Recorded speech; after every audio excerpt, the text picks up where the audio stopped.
and diverse panelists. So it should be an exciting event. I suppose we're all aware of the importance of cybersecurity. However, what are the human factors of cybersecurity? How do we protect our workforce? How do we protect ourselves and our families? What is the impact of our new working model? How can we foster and embrace opportunities for growth through collaboration, innovation, and welcoming that change? There are many indicators of a new way of working and indeed a new way of living. And today's webinar looks to examine the human factors around the new model. To discuss these topics, we are delighted to be joined by such a diverse panel with backgrounds from cybersecurity, anthropology, training, and economic development. Of course, we would love for this event to be interactive and collaborative, and we really want to get a conversation going. To that end, there's a Q&A section on the bottom of your screen, so please feel free to raise questions throughout the event. If you want to highlight or flag the question to a particular panelist, just put their name in after. Thank you. So without further ado, let me introduce our panelists. So Avril Ronan is the Global Program Manager for the Internet Safety for Kids and Families Programme at Trend Micro. Avril is the chairperson of CyberSafe Ireland and regularly collaborates with law enforcement agencies, academia, and like-minded global organisations who share the same vision, that of making the world a safe online place for the world's youngest citizens. James Cuffe is the lecturer in Anthropology and Criminology at UCC, where he is also the director of the MA Anthropology programme. James has conducted fieldwork in China on the effects of social media and technological innovation on everyday urban life, and continues to research and publish on the societal effects of technology.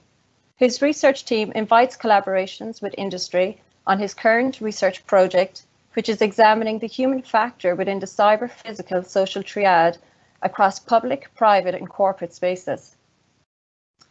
Next is Joanne O'Connor. Joanne O'Connor is the Cybersecurity Training and Education Officer at HPE. Over the past decade, Joanne has actively worked on raising the profile of cyber as a career for women, taking into consideration the imperious growth of cybersecurity needs for skills and its overall impact on our society. Joanne is the founding member of Women in Cybersecurity International, the lead of Cyber Women Ireland, and on the board of directors of Cyber Ireland.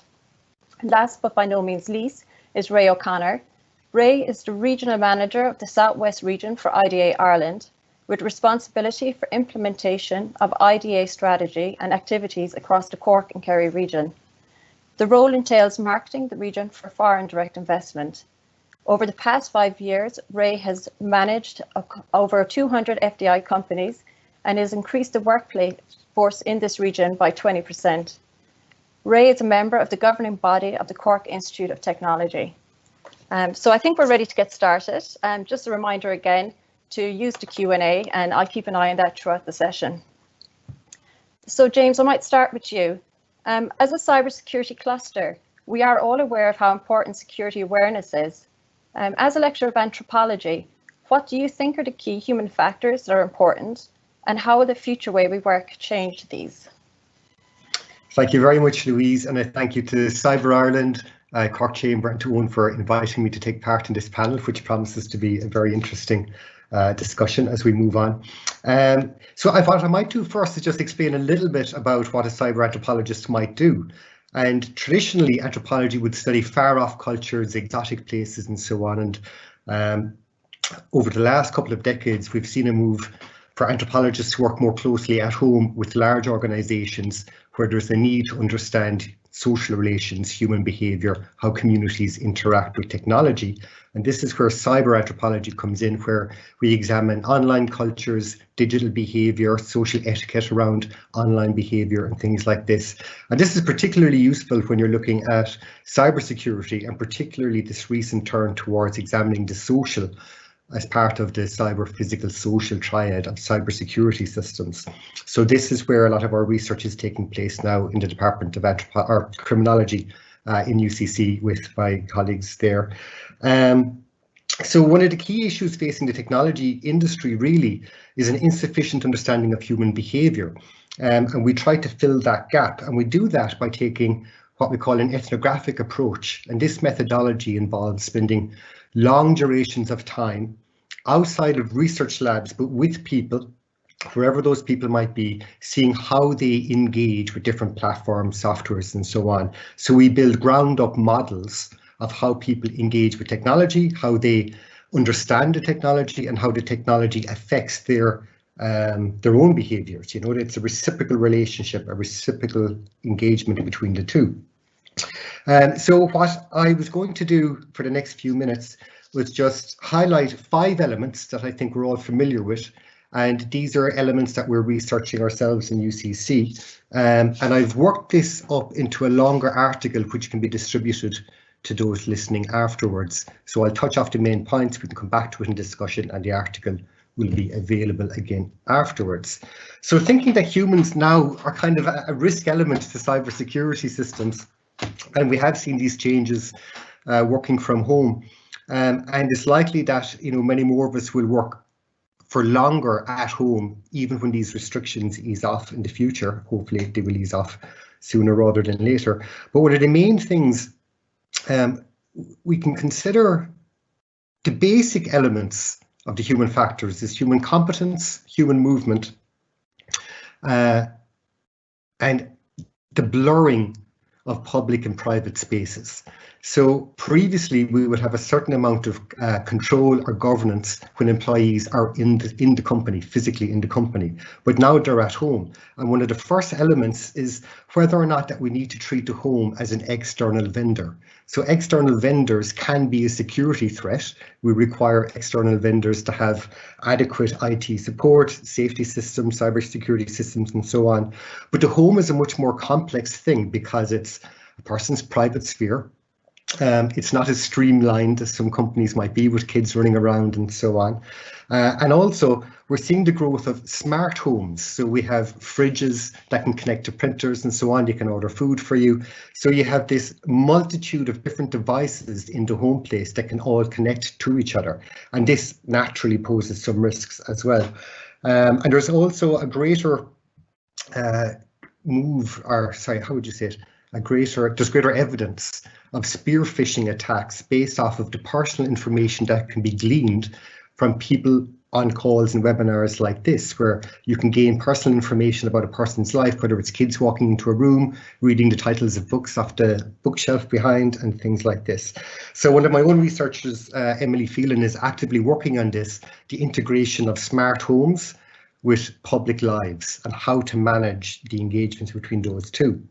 Now, as I go through each of these elements, they obviously overlap and they're not mutually exclusive, but it's just trying to highlight how some of these come together. And so thinking of smart homes, you have devices, but we also have mediative devices like smart TVs, laptops, mobile phones, and so on. And a feature of UX design is to improve the flow between different devices. Now, this allows productivity to increase, allows for innovation and collaboration and so on, but it hampers security efforts in that you're not consciously thinking of what security protocols might need to be in place when you're switching from one app to another. So this is one small risk that needs to be considered as well. And coupled with this then, the third element is security competence. Now, I know myself that I wouldn't have the competence to understand the security protocols needed for different applications when we're swapping between them. And the problem that we're facing in the educational sector at the moment is the popularity of Zoom, even though Zoom is not favoured by public institutions because of the risk of security breaches. So we have a preference for using MS Teams, but Zoom offers greater usability, and we end up using both, and there's a difficulty in transferring between one platform to the other. So security competence requires greater education for these risks in the home and how they might affect work. The third element, we refer to it as the vanguard fallacy. And the vanguard fallacy is our tendency to accept that technological progress is good. And then we can end up applying technological solutions to existing problems, where we don't really understand or know what consequences we might have from these technological solutions. So often technological solutions can exacerbate existing problems because of unforeseen consequences, or they can create a whole range of new problems. So there needs to be a kind of a slower route to technological adoption or technological solutionism.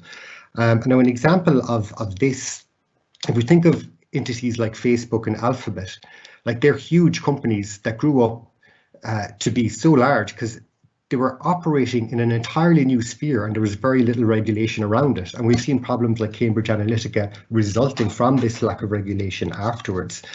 So one of the proposals that's coming, gaining momentum, is that we should start to design ethical principles into automated processes. Now, this can sound abhorrent to somebody who values libertarian ideals and so on, but it's not that radical, because what we see are ethical consequences of design without ethical principles. So at least if we were consciously, actively instilling ethical principles into software applications, devices and so on, at least there would be more thought given to it, and we might have some more foresight for the consequences that would happen afterwards. And this brings me on into the fifth point, really, which is the problem between taking general approaches versus particular approaches. And the effect of new technologies is to increasingly provide bespoke experiences. So individuals in the home, for example, now if we think of TV, different family members can all watch different movies in different rooms of the house. So technology facilitates bespoke experiences, and you can use WhatsApp or Facebook Messenger or GChat and so on. So all these bespoke experiences can require bespoke solutions when problems arise, and it's difficult to develop general principles and how to apply those at a local level. And that's on top of already when IT departments are trying to understand different job functions, different requirements for different departments, and with people working at home, people have different social, personal circumstances, and they now are a factor that needs to be thought of when we're trying to develop solutions for cybersecurity problems. And later on, I think it might be better to go into more detail about some ways that we can address these problems as they come up.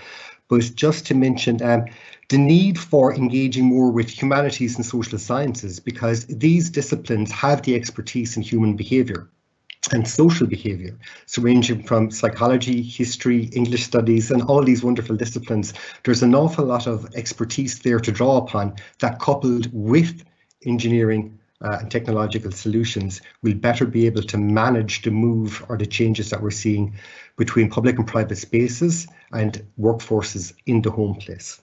So I think, Louise, I might leave it there for a second, and I can expand into questions a little bit later on. I think I've used up my 5 minutes. Thank you. Fantastic. Thanks very much, James. Definitely plenty of food for thought. I can't wait to read the article.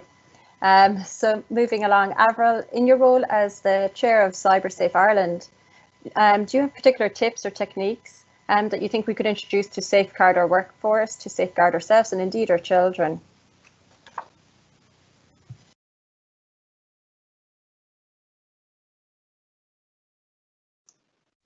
You may be on mute, Avril, maybe.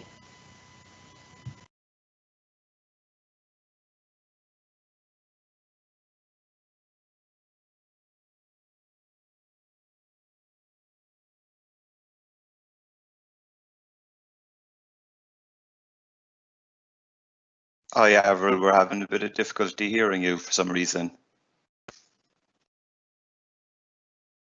It seems that your microphone is on mute.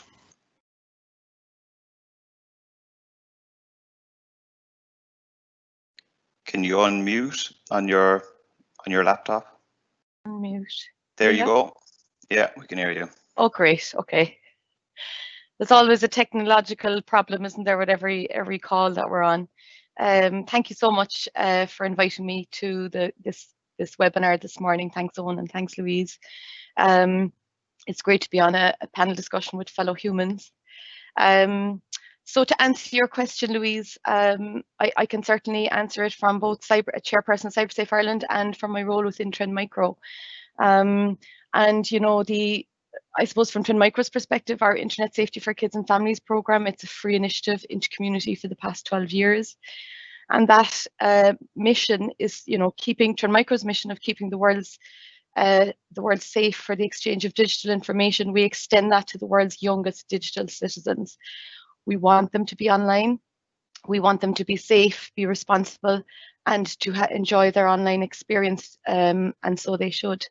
Our program from 12 years ago has always been face-to-face, working in schools all around the world, delivering to parents, to teachers, to students all around the world. We've reached 2.7 million kids in this way. And this year, we had a goal of reaching it to 3 million by the end of this year. And COVID came along. And that really kind of stopped us in our tracks with the face-to-face. We had to cancel hundreds of engagements with schools across the world.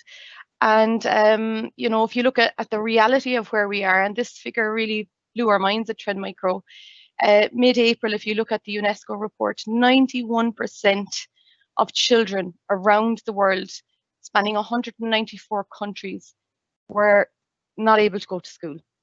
That's 9 out of 10 children were no longer able to get there. And then that meant that schools were faced with distance learning, and many schools are not familiar with this territory at all.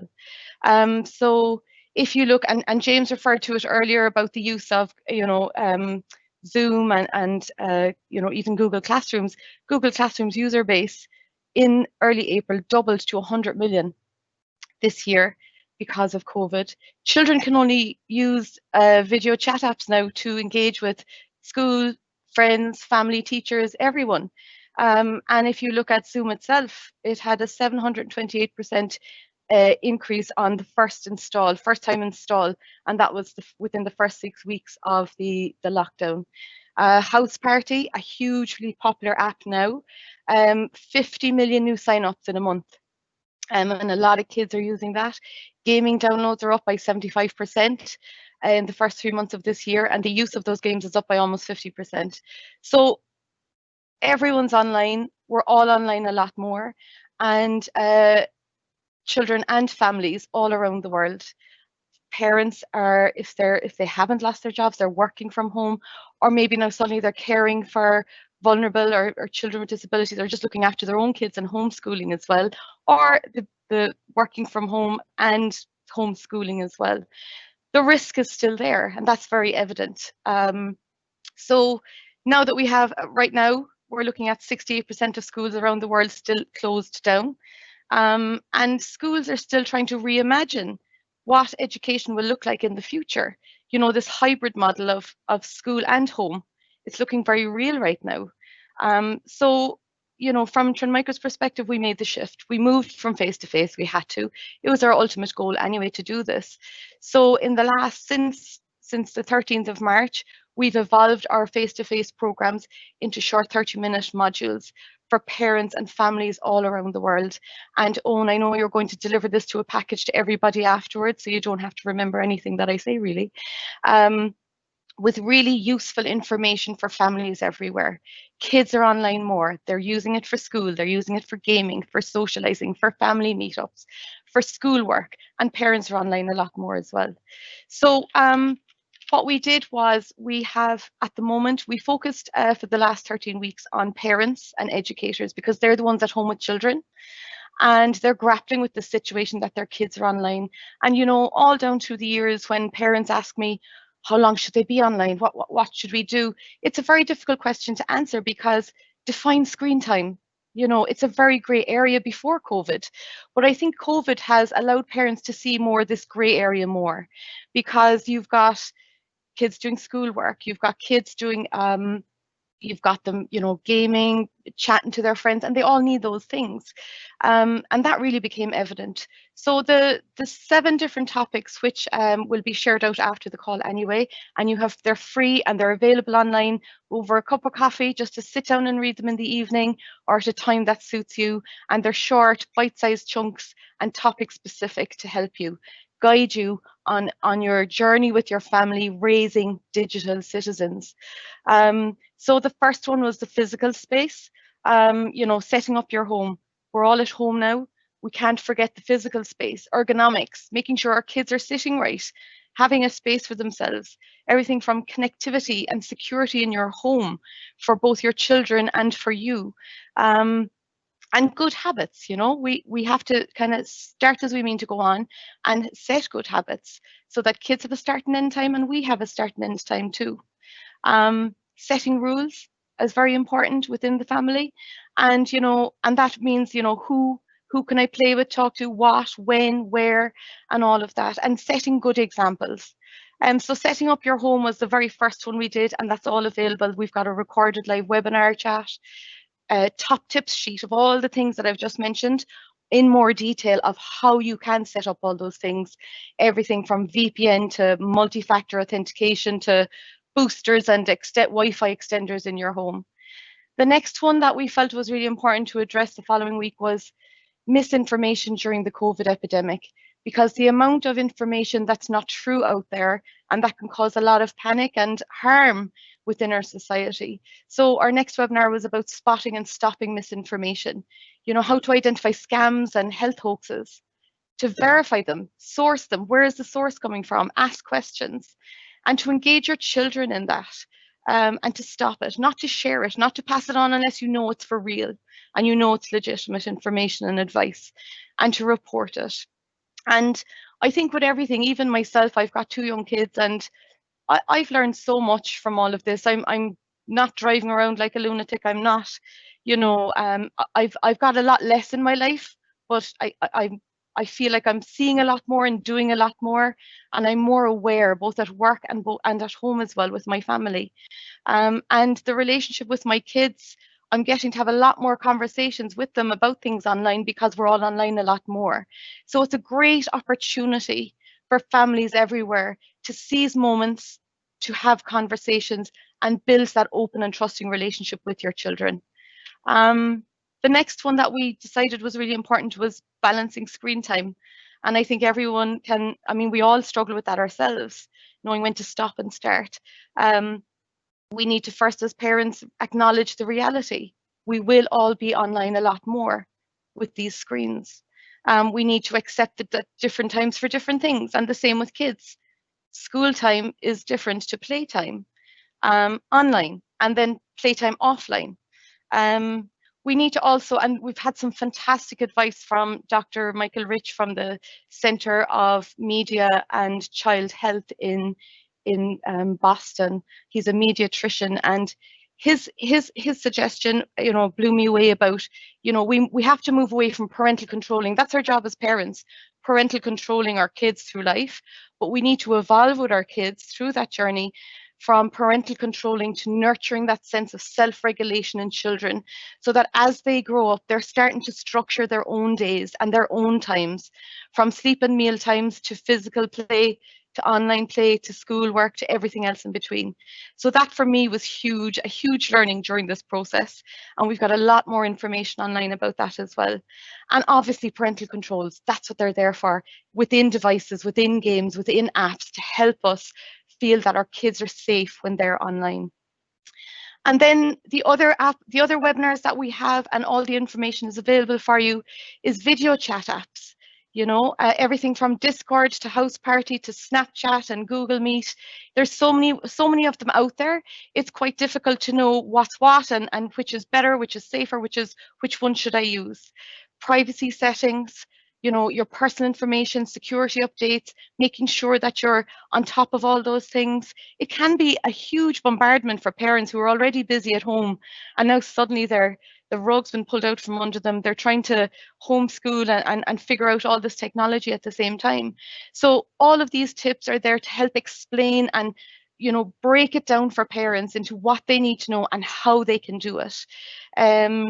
Time limits, you know, and we've got a great, in the video chat apps top tip sheet, we've got hyperlinks to the top 13 most popular video chat apps and everything that you need to know within that. And then obviously gaming and social networks.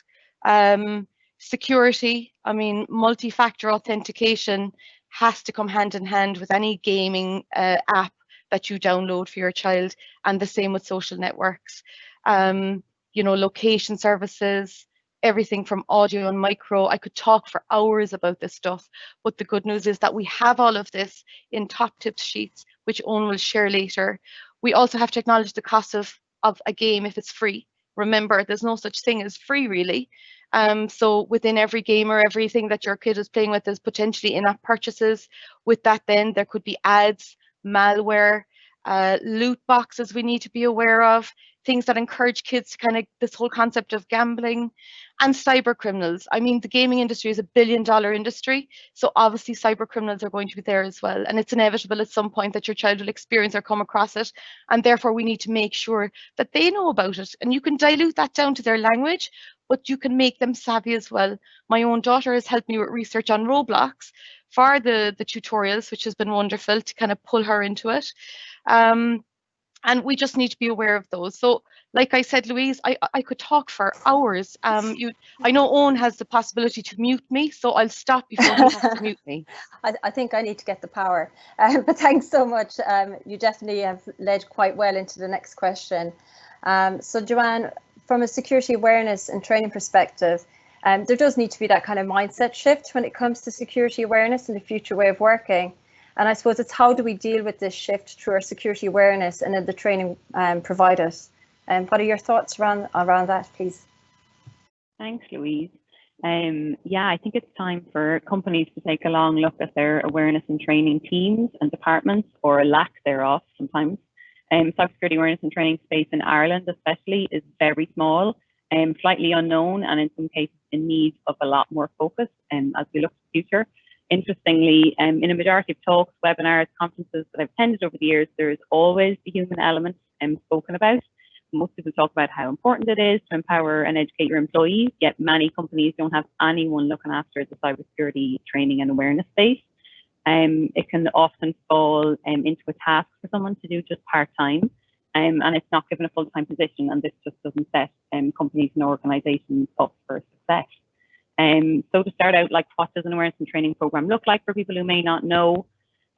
So generally, a mature program will kind of run simulated phishing campaigns, which a lot of people will be familiar with, where you send out mock phishing emails to your own employees as part of the training exercise, and in the bid to kind of educate them on how to spot and report phishing. You do computer-based training, maybe mandated annual security training, and then run different events and campaigns, such as Cybersecurity Month, which runs in October, which is like a global month to promote good security practices and hygiene. And then general communications for, you know, security events that might be happening, to other stuff like posters, newsletters, running social media campaigns, and kind of stuff like that to talk about security events and threats. So within the COVID context, then, you know, you'll have many companies that don't have an awareness program within their organization, and now they need to start to communicate and talk with their employees about all the additional stuff they now need to know about because they're working from home. And this then becomes difficult because they don't have those communication channels already in place. So I know our own awareness program has been running for several years. We have several kind of strong communication channels, newsletters, social media platforms, different reward programs to incentivize people to engage in learning more about how to keep the company secure. So it definitely might be difficult for people who have nothing in place, literally no program, to kind of jump from having nothing to now trying to find ways to reach your employees and teach them about all of the risks from being at home amidst all the other noise that comes in with all of the many communications that we're now getting. So for anyone who thinks that their company is maybe deficient in this space and they don't have anything in place, SANS, who most people will be familiar with, they have a security awareness maturity model, which is really helpful to pinpoint where your company is. So it spans 5 stages, from having a non-existent program to a robust metrics framework. So around 20% of companies sit in stage 2, which is kind of compliance focused, and the majority sit at around 52% sit in this mid stage, which is like just promoting awareness and behavior change. So if you want to kind of get to a truly mature program, if your company size is around 5,000 employees, you'd want to be looking at having about 3.8 full-time employees solely looking at just your security awareness in your company. If your aim is just keep your head above water and be compliance focused, kind of tick the box, you still need about 1.5 FTEs to manage your program. Skill sets of people that are good for this sort of role. So you need many security awareness officers have strong communication skills, marketing and user experience. in my opinion, that user experience and the human focus is really key, because if you don't have a strong team of people focused on understanding why employees and people are not engaging with some aspects of security or partaking in risky behaviours, then you won't be able to develop a program and measures to combat them. So you're literally the voice of the people, and you are there to translate what is sometimes kind of dry or technical content and make it more digestible and easily understandable. So the SANS report that I mentioned earlier as well, they have a couple of key takeaways to make your awareness and training team or program successful. So it's really important to have leadership support is key to success. There is a strong correlation between staff size and maturity. So again, reiterating that putting a person on in a part-time role and thinking that you're going to have a really mature program and change the culture of your company, it's just not going to happen. And then there was no clear linkage in the report either between budget and maturity. So throwing money at the problem and again, thinking that you're going to have a really secure culture within your company, that's just not going to be the case either. So there's one kind of last thing I wanted to leave you with, something that I came across that might be a good resource for people. There is a cybersecurity awareness company. They're based up in Derry, actually. They're called Meta Compliance. And they've developed a cyber awareness for dummies ebook. People might remember them from when you were doing the junior cert. It'd be like a, French for dummies little ebook. So they've created one just on cybersecurity awareness. You can go to their website, and I think we've put a link in them in Owen's resources sheet as well. But it's really in depth, and it's a really good starting point for companies who are starting off who literally don't know where to go, and as a jumping off point, to take it, print it off, and kind of even hand it out to maybe leadership for support to start your own cybersecurity awareness within your company, and yeah, secure your people and your humans. That's it, Louise. Thank you. Fantastic, and thanks a million, Joanne. Lots of good tips there. So Ray, just from an economic perspective, and we've seen a kind of transition to work from home, which obviously embraces flexi time and flexi location. It'd be interesting to get your thoughts around if seeing that as a threat or an opportunity for foreign direct investment. So for example, if a cybersecurity team can work successfully remotely, does location not matter, and therefore country? Thanks, Louise, and thanks for the opportunity to join the webinar.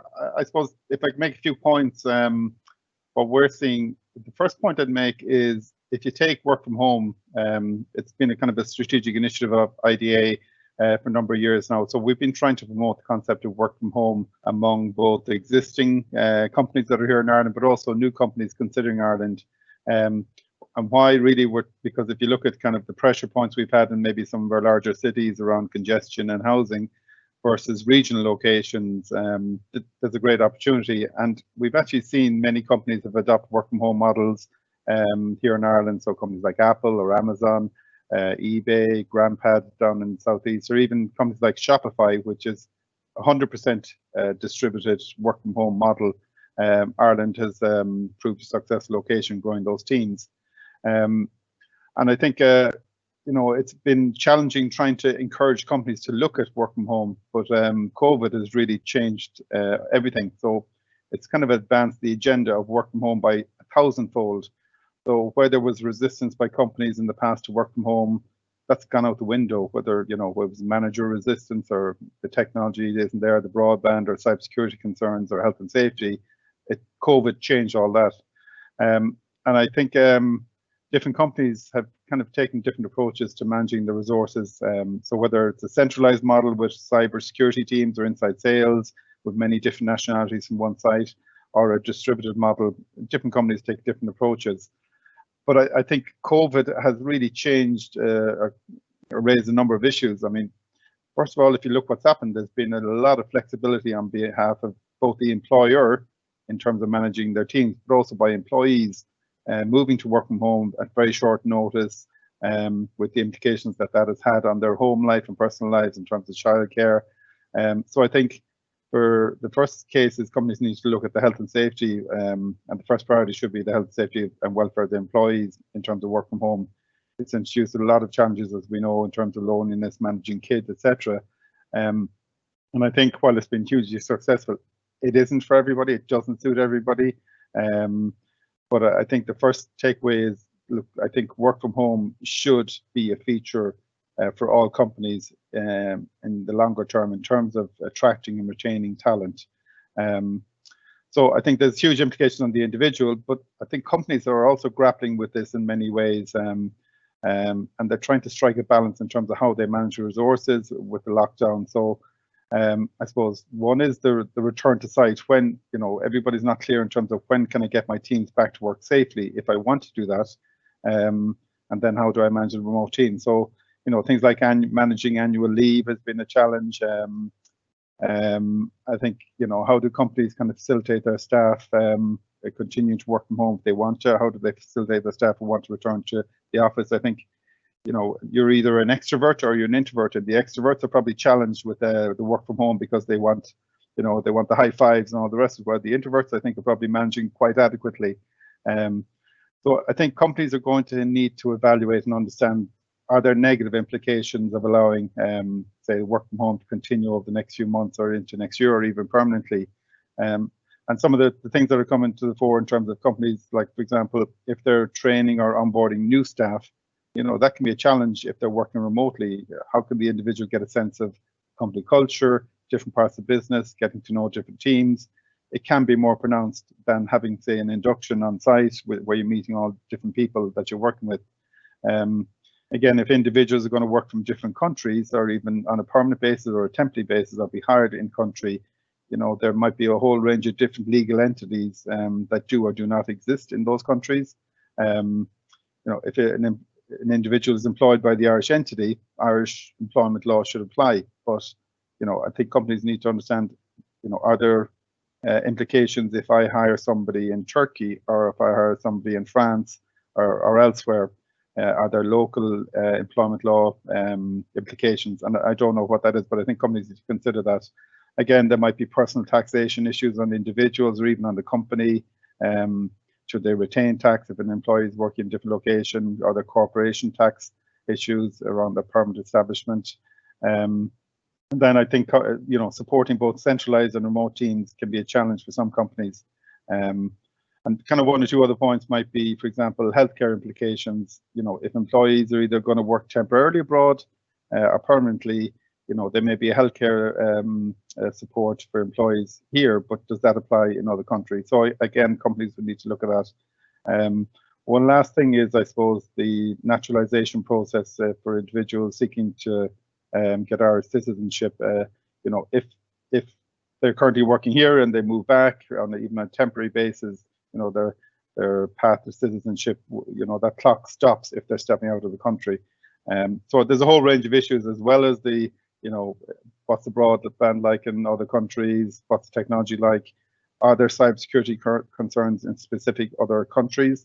What protections are there around protection of confidential client data, etc.? So I think companies really are trying to work through what working from home or working remotely, what opportunities it creates, but also does it create challenges. And I think, at present, I think it probably needs to be dealt with on an exceptional basis. I mean, the way we've all been thrown into this, I think everybody's trying to manage it. If an individual wants to work from home, even on a temporary basis, they want to get home to the home country and meet their family and want to maybe stay, I think it probably needs to be dealt with on an exceptional basis. Because it could be setting a precedent which may suit the company or may not suit the company. So for example, if individuals are kind of going home and want to work for a while, have they booked a return flight? Are they're contracted to work with the Irish entity? So there's a lot of issues. I think HR managers are trying to respond to this in a proactive way, but also ensuring that if and when life does come back to normal and you want to get your staff back on site, that there's a mechanism to do that. So I think, maybe in conclusion, I think from an IDA perspective, what we would like to see, I think work from home definitely is going to be a feature of the future for companies that are trying to retain their talent, but also to attract new talent. It opens a whole new opportunity in terms of additional talent that they otherwise wouldn't have, that is in commuting distance to their office. But I think from an IDA perspective, we'd like to see more flexible working within Ireland. So if you consider the tech talent that exists along the wide Atlantic Way from Donegal to Cork versus maybe the congestion and cost of housing in some of our large urban centres, there's undoubtedly an opportunity there for companies to tap into more talent. And if you look at, for example, in the case of yourselves, JRI America in Tralee, you've clearly demonstrated that you can grow a cybersecurity team in Tralee, and I think companies can do that anywhere in Ireland. So I think from our perspective, there are challenges. From an IDA perspective, we'd like to see the work from home model continue, but we'd like to see more of it happening within Ireland as well. Fantastic. Thanks a million, Ray. I suppose, like with any opportunity, there's always going to be challenges, and we have to be open to change. And indeed, JRIA America is a great example. So I just want to go to the Q&A just to maybe in the last 5 to 10 minutes try and address some of the questions that have come in from participants. So James, there's a question here for you. Are there any ethical controls that can be implemented to restrict trolls from their abusive behaviours? Thanks. Yeah, that's a very important and kind of delicate question. Avril answered a lot of that already with parental controls, and a lot of companies in their own apps will try to prevent such things happening. But if you're for your children who are across a range of different apps, it becomes much more difficult. And I realise we're kind of short on time, but very quickly, people might remember in the news 2 years ago now, I think, Blinnerville National School on the Dingle Peninsula. They became aware of online bullying amongst their students. So it was within the group. A lot of time we think of trolling as coming from outside, but it can happen within inside as well. And they took a remarkable step. It was a digital school of distinction. They're teaching their primary school students how to code and use computer applications and so on. But they took a stance of almost outright banning individual use of mobile phones, laptops and so on by students inside the school and outside the school. So when the students went home, they would not be allowed to use a laptop or a phone without parental supervision. And that was by far the best control. And it was remarkable to turn around, because when students were in the playground and on their phones without supervision, teachers did not know what was happening to the relationships between the pupils. Once all mobile phone usage was supervised, the pupils went back playing again.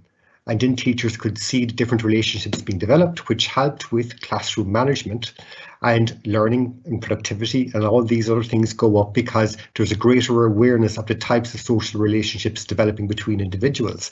Now, one of the very interesting things about that, Blinnerville National School did not really have a natural community amongst the parents and teachers, because the pupils are coming from Tralee, from the locality, but also from the farming community of the Dingle Peninsula. So they're quite spread out and quite diverse. So the mechanism that they used in order to get parents on board as a single community to supervise their students was through the use of technology and social media. They were using WhatsApp groups to keep tabs on where were their sons and daughters going, which house were they at, who was supervising them, to ensure that these kind of controls were in place. And it worked remarkably well.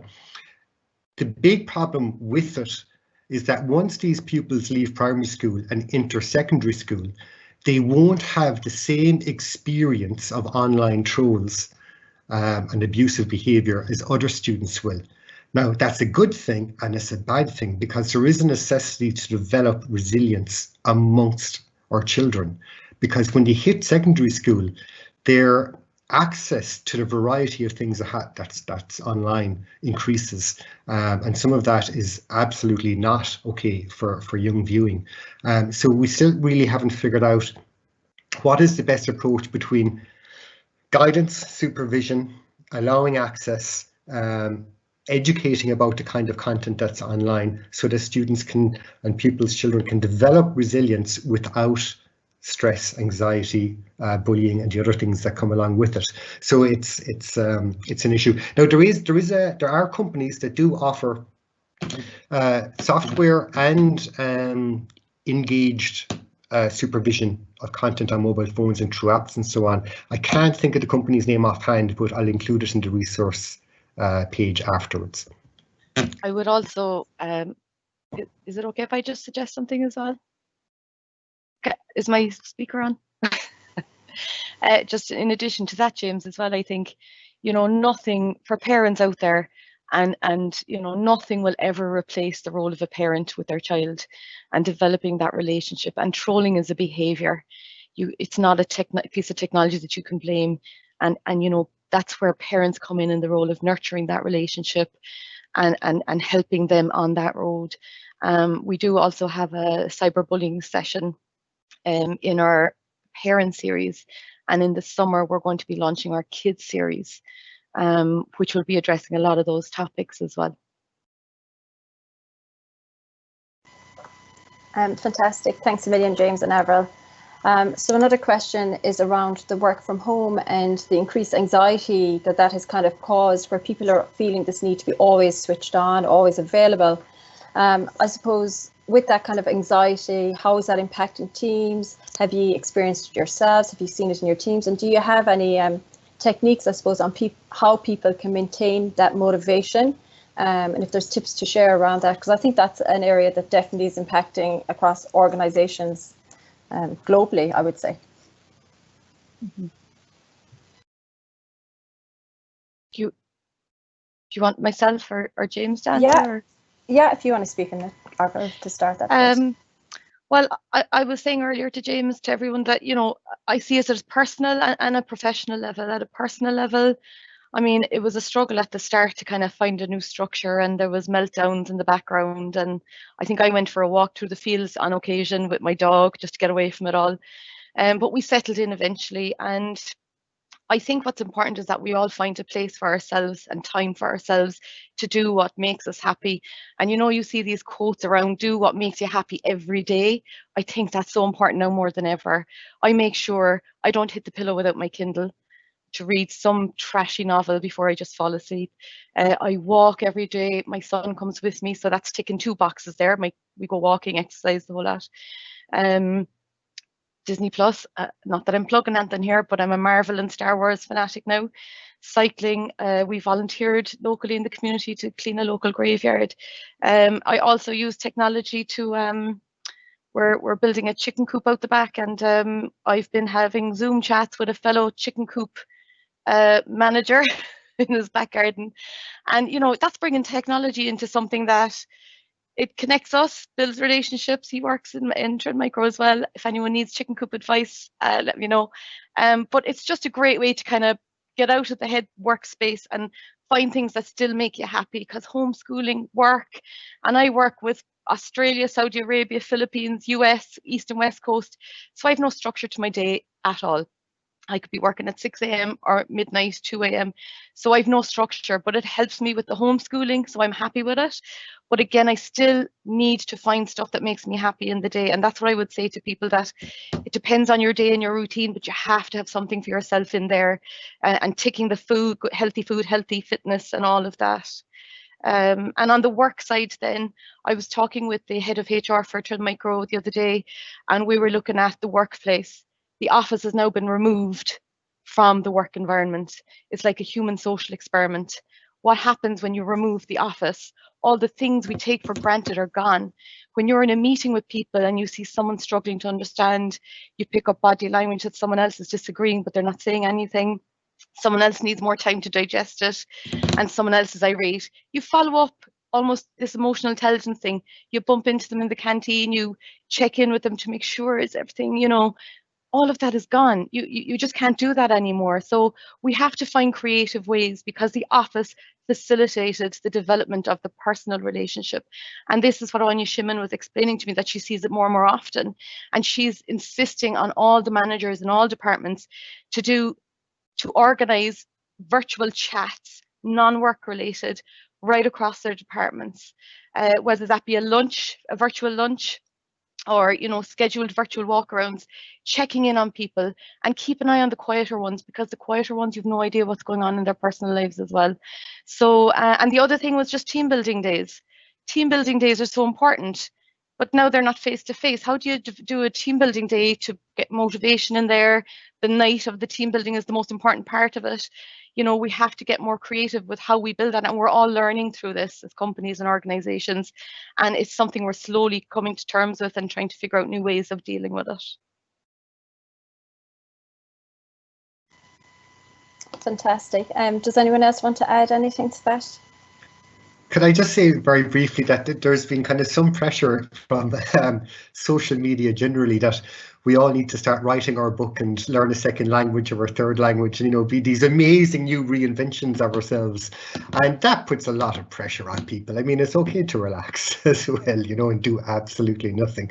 And something that myself and Avril were discussing before, and she's quite right, like having something like a chicken coop or beekeeping or something like that is enjoyable, but also the need to work on it doesn't have to come from within, because this pressure to be self-motivated all the time is quite frankly exhausting. So to have something that's a hobby, but it generates a need to go to do it. You know, you need to go and look after your chickens, you need to go and look after your bees. It doesn't always have to be a motivation from within. It's a good way of having something that pulls you away from work or pulls you out of your slump. Either way. So little hobbies like that are invaluable for mental health, mental well-being and so on. So I urge everyone to buy a chicken or a duck or get a few bees, and they'll be better. Yeah, we can't underestimate the power of the non-work cause at all. Linking professional relationships with the development of personal relationships, that's all tied together to make work a success, projects, deliverables. Definitely plenty of ideas. I don't know if I'll go as far as buying chickens just yet, but thank you. Unfortunately, we've run out of time. We could definitely listen to you for hours. I think you've got an awful lot of really interesting and useful information. So thanks so much for your time. As mentioned earlier, we will share all the links, etc. I'm going to hand you back to Owen. And again, thank you for everyone that joined.